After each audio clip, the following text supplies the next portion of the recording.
Chapter 20, House of Gaia, Land, by Krystel Correll. Quote, "In this lesson, I am teaching from my own practice and experiences. I am not teaching any specific Native American ways, although many concepts may overlap, such as the medicine wheel. I honor all Native American traditions, but I am not trained in any Native tradition. You will engage with the work of Gaia's house on 4 levels. 1, you will come home to yourself and your place in the sacred circle of life. 2, you will discover your connection to your place and develop a relationship with it. 3, grounding.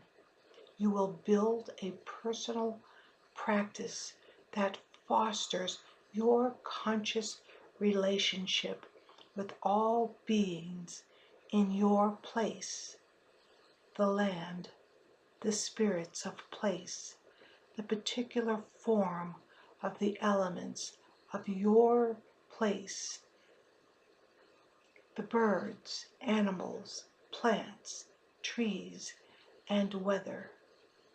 And 4, deepening is the growth and understanding you develop as you interact with these other beings. Giving back is finding your personal gifts to support the health and healing of your place. The work of Gaia's house begins with developing a relationship with your place, which can be defined by a specific diameter of miles in a personal medicine wheel, or by a specific geographic feature of your area. In the beginning, you will work primarily with the spirits of place in your local area, your own personal space.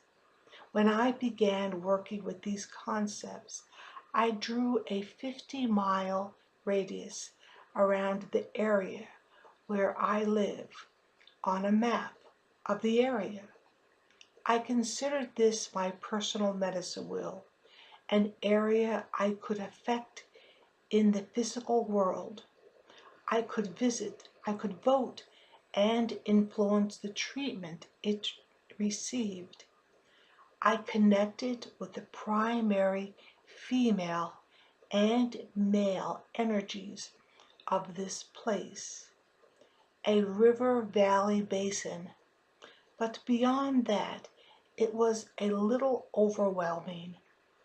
I experimented to find the size of area I was comfortable working with, and finally confined and defined my early work to the 1 square block area with which I lived.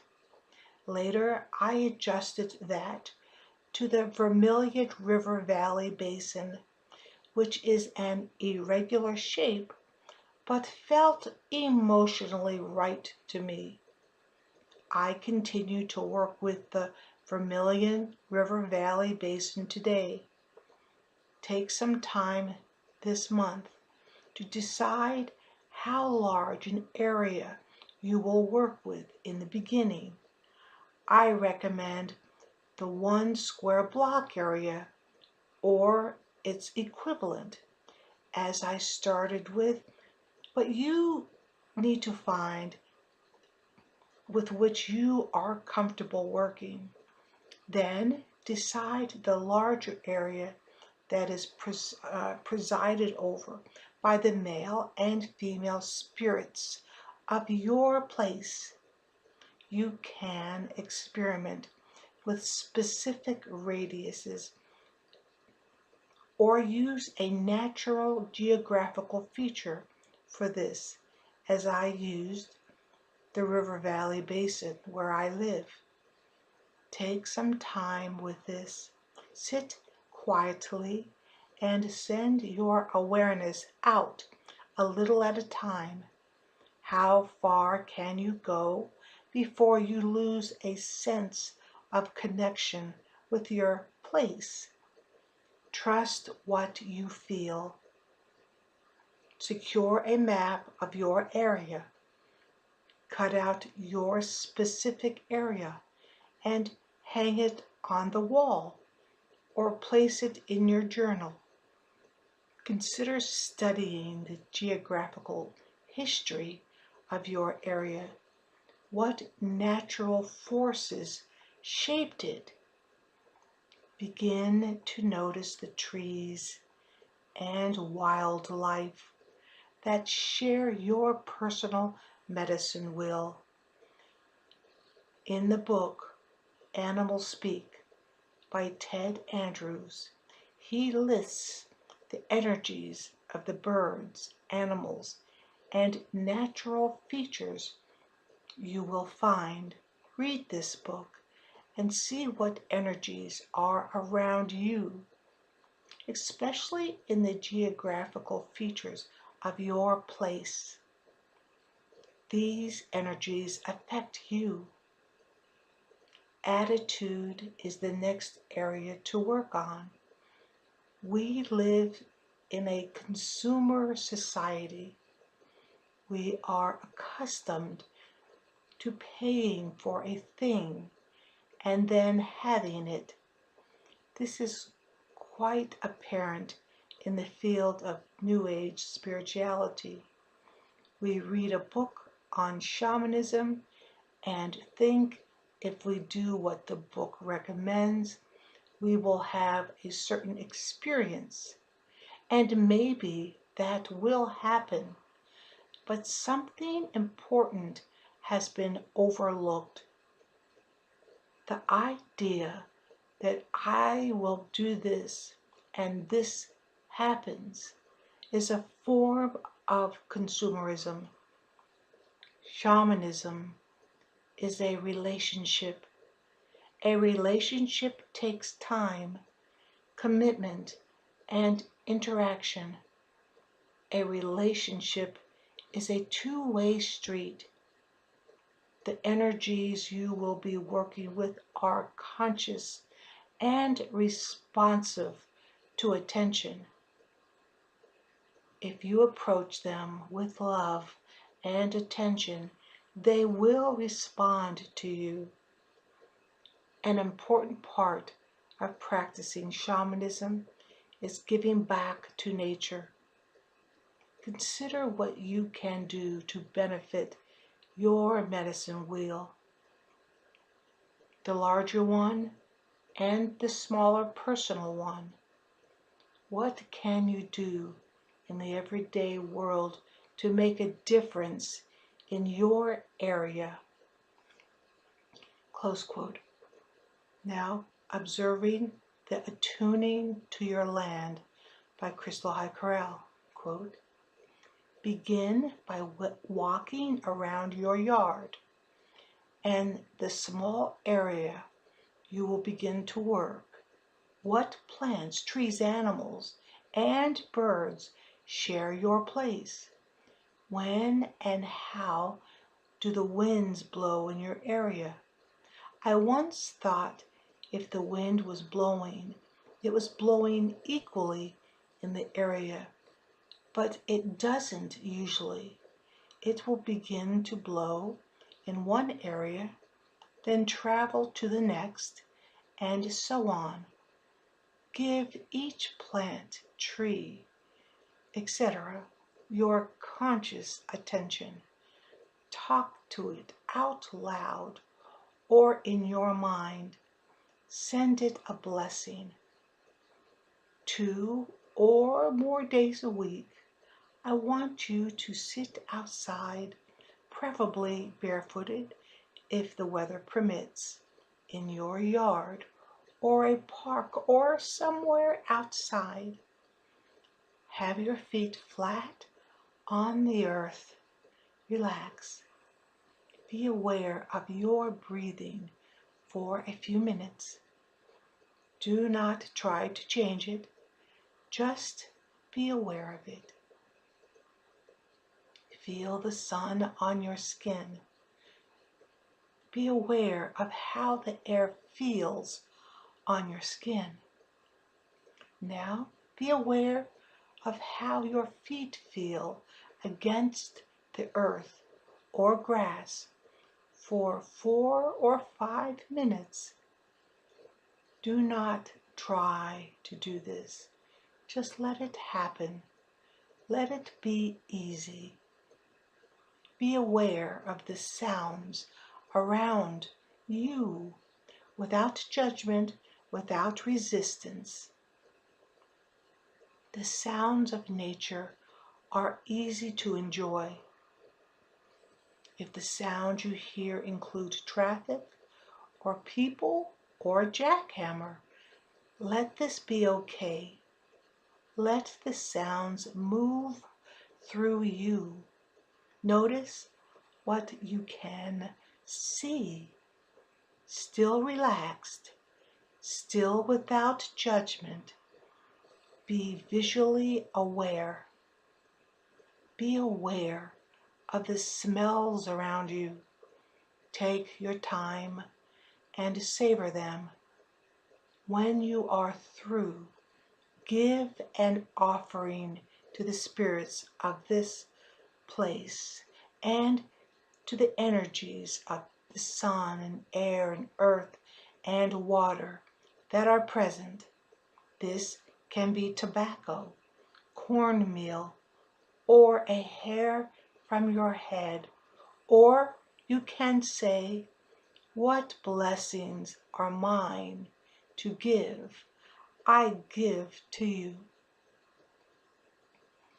Write at least a line or two in your journal about this experience. This nature meditation you have just finished should be a part of your regular practice for the rest of your life. Parts of this exercise will remind you of the exercises to develop your inner senses. Here they are, used to help you to connect with the energies of your place. Bonding with the elements is part of your shamanic work. Close quote. So now we move on to bonding with water.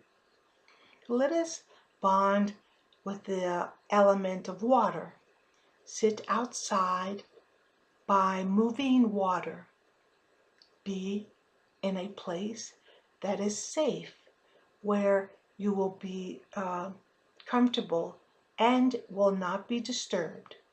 If you are a woman, take someone with you who can be at a distance and not disturb you. It is good if the water moves quickly over rocks so you can hear it. Have a scarf you can put over your head. Sit and look at the water as it moves for about 15 minutes. Listen to it. When you feel 15 minutes have passed, turn away from the water and cover your head. Do this for about 5 minutes. Then spend another 15 minutes looking at and listening to the water again. Cover your head for 5 minutes. Do this for a total of 4 times. Doing this exercise will change your relationship with water. This change may be immediate, or it may take days or weeks. I learned this technique in the book Sound Medicine by Maggie Lee Garfield. Now, how to bond with Earth. To bond with the Earth, find a private place outside if possible, or you can do this exercise inside if necessary. Allow yourself about an hour and 15 minutes for this exercise. You will need something with which to cover your head again. This can be a shawl, scarf, or afghan. Lie face down on the earth or on the floor. If you are lying on the floor, be aware of the earth. However far below you may be, you still connect to the actual earth. Stay there for 15 minutes, which you will estimate. At the end of the 15 minutes, sit up and cover your face and head with a shawl. Sit there for 5 minutes, then lie face down for 15 minutes more. Sit up and cover your face and head again. Do this a total of 4 times. This will change your experience of the physical world, though I cannot say how it will manifest for you. Now it is time to work with the larger area of your sacred place. If you have not started this already, you have hopefully decided what this area is for you. As far as possible, visit this place physically and become familiar with it. Then travel mentally this month to each specific part of this area, such as a river, a geographical feature, such as a hill or valley or cave or a tree that pulls you with its beauty and power. See which areas are healthy and which may need healing. When you have connected with the primary female and male spirits of this place, begin to connect with the smaller spirits of place in this area. When you visit this place physically and mentally, these spirits of place will often make themselves known to you. Include images or symbols of these spirits on your altar. Awareness. At the subconscious level, we are aware of everything in every dimension, past, present, and future. We are bombarded constantly with far more information than we can process at the level of the conscious mind. Our mind filters this information through our intentions, plus what we think, believe, and focus upon. We are rarely aware of anything that does not fit one or more of these categories. What you focus on in the physical, you will find in your multi-dimensional travels. For example, if you habitually worry about life and are fearful, you may experience your fears personified or symbols of your worries inside your journeys. If your life experiences have led you to trust in the goodness of life, your experiences in the multidimensional levels will be positive. Creation. As world walkers, it is imperative to be aware and love the physical world we live. Our beautiful living Gaia supports us completely. Now, the name Gaia came from a Greek creation myth. The myth says Gaia gave birth to the universe. She produced the first gods and first humans in the artful country Greece. The culture believed in the beginning there was a one primordial being named Chaos, which consisted of the void, mass, and seeming confusion. Out of chaos was birthed Gaia, the goddess of earth. From Gaia sprang the starry sky, god Uranus. She produced everything that is known on earth. Gaia produced all of the first deities, was complete within herself. The Greeks thought the strongest oath on earth was to swear by Gaia, because if the oath was ever broken, there was no escaping Mother Earth, and the oath was irrevocable. In relatively recent modern times, a few scientists use the word to mean the complete planet and atmosphere as a single complex organism. Most pagans believe she was and is one being with which we live upon. All life depends on her.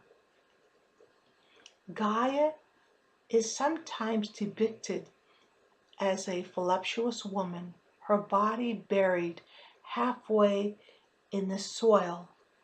Her main symbol is the planet Earth. Other symbols are fruit, grain, and soil. Though Gaia had no parents, unless we want to say the receding of chaos was her single parent, she birthed hundreds of children.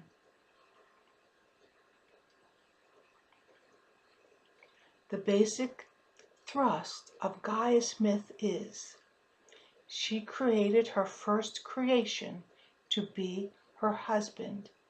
His name was Uranus, while other creation stories say that Gaia and Uranus were both born together. Nevertheless, Uranus was cruel to Gaia and his offspring. His offspring were hideous in his eyes. Depending on the myth, he locked his children inside caves. Other myths say Gaia hid their children inside herself. Uranus' cruelty to his wife and children was ceaseless, causing Gaia to speak to her children to help her subdue their cruel father. She did not ask for him to be destroyed, just subdued. The children saw how relentless he was to their mother and their siblings.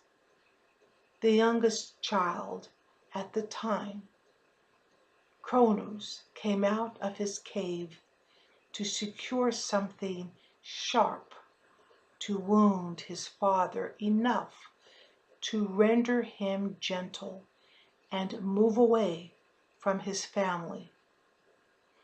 It was decided a flint sickle would be the instrument of choice. Cronus approached his cruel father and castrated him. Not a morally correct decision or action, yet we all know this myth as humans trying to convey precepts beyond all our understanding.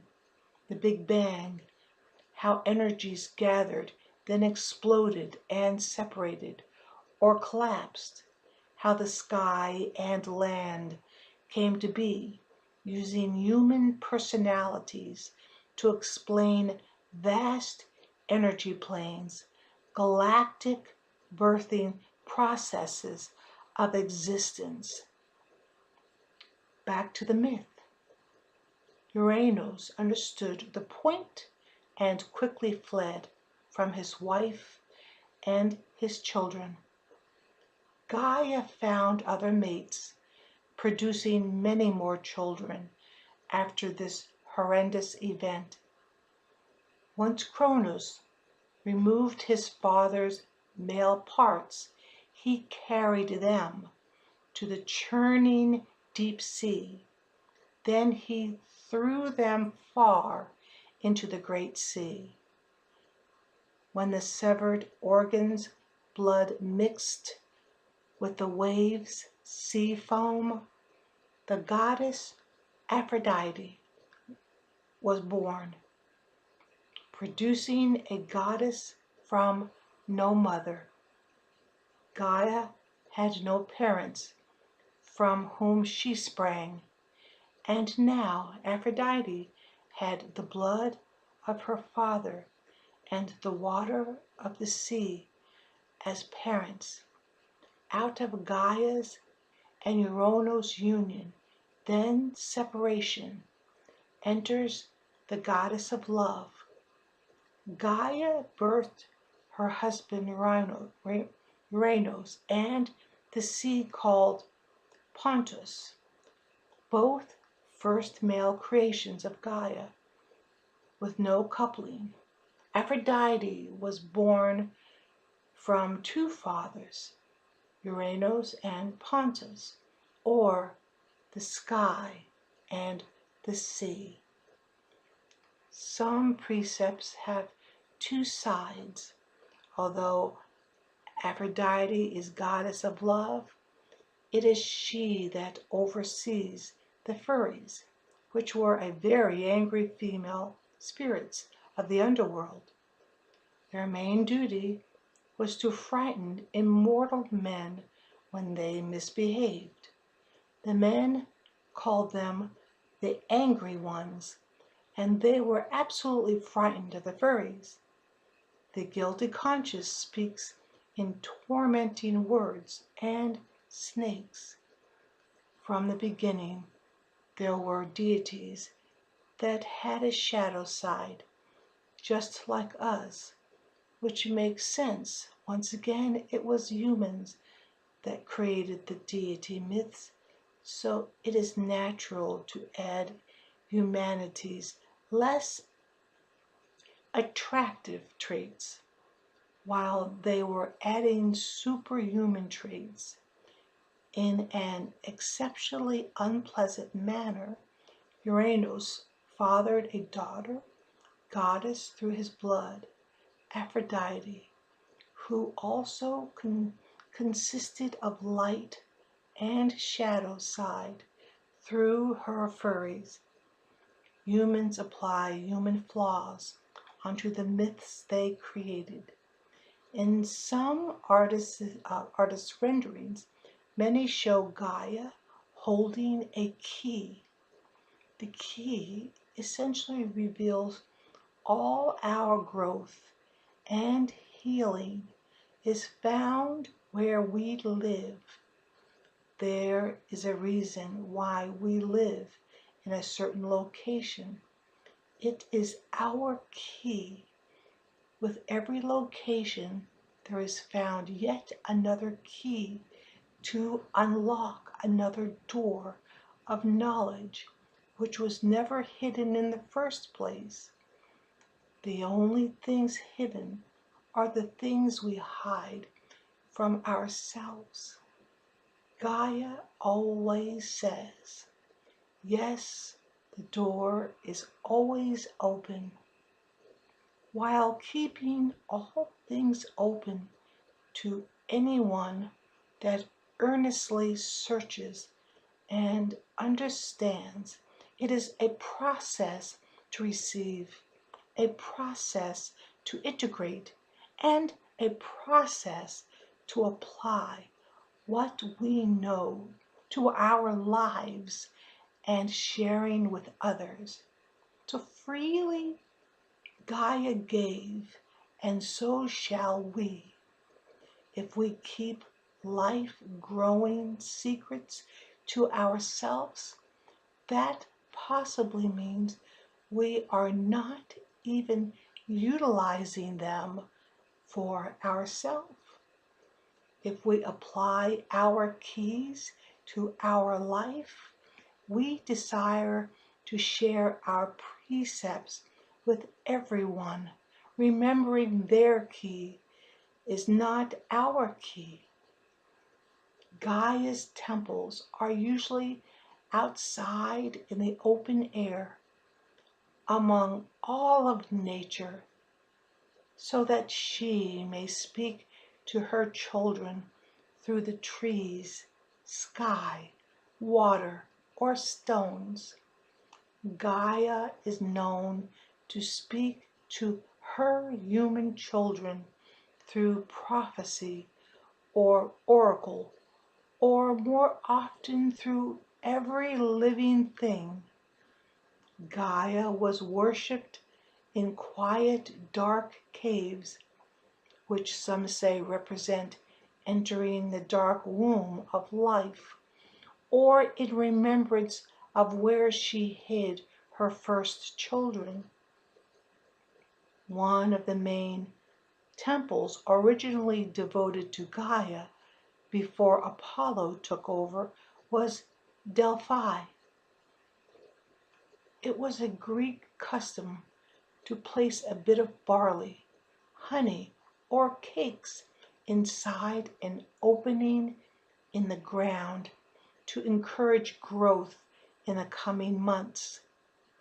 Gaia's process on earth is she seeds life, she maintains life, and tries to supply abundance to her children, however they see abundance.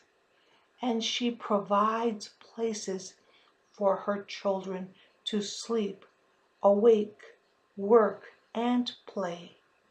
She prunes away old growth or the unattended, then replaces with new growth, or allows the living mature things space to fall into entropy.